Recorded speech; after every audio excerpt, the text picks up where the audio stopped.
Hi, Charlene. Welcome to Illuminate, and thank you so much for joining us. Pleasure as always, Mel. It's great to be here. Wish I could be with you in person, but this will certainly do for now. Absolutely. So, Charlene, here in Australia, our vaccination levels are on the rise and restrictions are beginning to ease across the country. And we are absolutely all eagerly awaiting the return to a pre COVID life. And I guess we're looking across to our overseas colleagues and friends who seem to be returning to some sense of normal.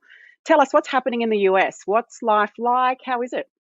Yeah, absolutely. Happy to, Mel. So, by and large, life in the US is back to normal or whatever the new sense of normal is. All of the kids are back in school, including college students. Most people are back in offices in some way, shape, or form, even if it's in a hybrid situation. Traffic is fully back to normal. So, it makes it feel as though everybody is certainly back at it. Stadiums are open, concert venues are open. The Boston Marathon is running on Monday for the first time since before the pandemic. So, by and large, other than having to wear masks here and there in certain cities and in certain locations, things are carrying on. People have learned to live with the virus, expect that there will be bumps along the road, but just keep going, and we're into it. Fantastic. That sounds amazing. It's something we can all look forward to. But I guess returning to work, you mentioned that some companies are still hybrid. Are you finding that most companies now are returning to the office, or is it still a majority working from home? Yeah, no, we're finding that most companies are returning in some way. There was a big plan return to office for September, and that was delayed a little bit by the Delta variant and by some slowdowns over the summer at the end of August. So some of the companies have put that back where January is kind of the new September, but they're back in some to some extent, whether we've got people working 2 days a week or in a virtual hybrid mix. Certainly we're seeing more and more companies are getting back into those offices. Yeah, great. And I guess hybrid's going to be the new normal moving forward anyway. But look, you may know that we're preparing for the opening of our border and the return of international travel, which we are super excited about. But your customers are back traveling in the US and you can actually fly internationally. Can you share with us that travel experience and maybe what's different? Sure. I mean, from a domestic point of view, Mel, honestly, things are absolutely back to normal with the exception of having to wear a mask in airports and on flights. Of course, unless you're eating or drinking on a flight, you've got to wear a mask. But by and large, the domestic scene, the airports are crazy busy. The flights are jam packed full. And maybe in the beginning of our recovery, that was because there weren't as many flights and the capacity wasn't as high. But the airlines are really starting to up their capacity across all routes, and all major carriers are doing that. So domestic travel, by and large, is pretty much on a regular day to day basis busy.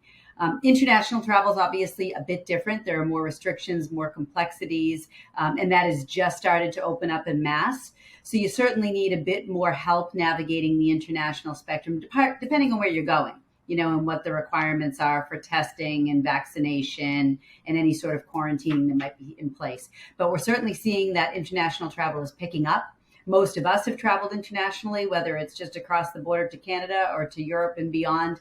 And so, when you need to get out there and make that trip, you're willing to do what it takes. And so even the international is picking up more and more. Oh, fantastic. That's great to hear. But with international returning, have you noticed a change, I guess, in your customers' travel needs? Are they making changes to their travel policies? Are you finding that travelers are confident getting back to travel? What do you feel has changed as a result of the pandemic? I mean, from the beginning, the travel policy at most companies changed to some extent at the beginning of the pandemic. And whether that meant that every trip required pre approval, or some companies were shutting off the online booking tools so things wouldn't go through automatically and there'd be more purview. But we've certainly seen a lessening of restrictions over the past few months in particular. Some companies are back to normal. A lot of companies aren't full on back to normal. They might still be restricting internal travel, focusing more on client facing. But things are different. They're also spending time and effort on getting their people together and doing more live events because they realize how important that face to face is. So it's different, but that's not necessarily worse. And most importantly, they need a travel consultant and a travel management company more than ever to navigate the complexities that are out there. Absolutely. So, I guess for our customers watching Illuminate today, what would your advice be in preparing their organizations for return to travel? All right, Mel, that's such a good question. And I really think it's so important in providing our customers with the best consultative advice about return to travel. And the key, for all employees that are going to be traveling on the road is great communication and a framework for the return to travel profile. So understanding, what's open, what the restrictions are, what requirements might exist between two destinations is so important. And the FCM Travel Hub is certainly a great source of that information for our customers, but also providing a framework about travel policy, how to access the latest updates, what happens if something goes wrong while you're on your trip. So making sure you've got the very best service and support for your traveling employees, and also supporting the preferred suppliers that we share, because they have the most up-to-date safety tips and protocol at their fingertips, and certainly are keeping an eye out on our mutual customers. So I would say communication and a proper framework are key for the return to travel. Yeah, well, some great advice there. And a big thank you for sharing with us what's happening in the US. It does give us a lot of confidence, I guess, as we open up our international borders and look forward to traveling again. But today, the theme of Illuminate is time to fly. Where are you headed with the family for your next holiday, Charlene?